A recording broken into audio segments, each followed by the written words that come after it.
Today is election day. We will now proceed to our voting center. Hi Jerome, di pa mo makabutar ba? It is a freezing election day. Ani kay present. Unang center ang butuhan. Doon lang sa balay. Uma namin nag-vote, si Bingay rin naka-vote kay ako nadalang ID kay ID sa Pilipinas na raw. Gi-project rin ako dito.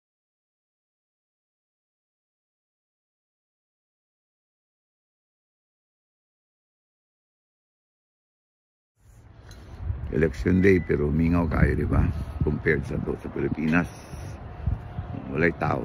Election day sa tibok kadada.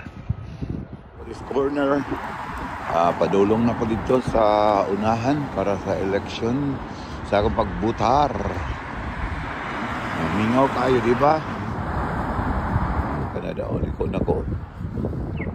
Dinin ako ang voting area. 5 minutes walk or 4 minutes walk from our house. We've done voting. I don't have any ink, indelible ink in my left and right hand.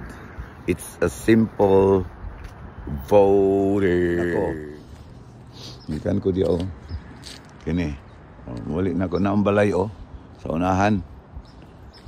Baklay ko pa yung dini ko maagi sa likod. Sa likod. Muli ko do ka na oh.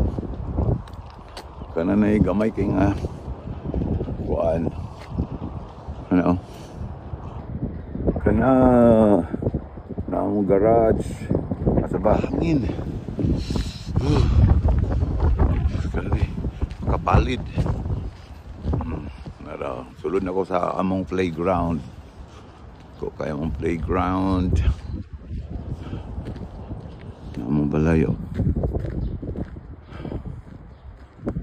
Balay. That's our house.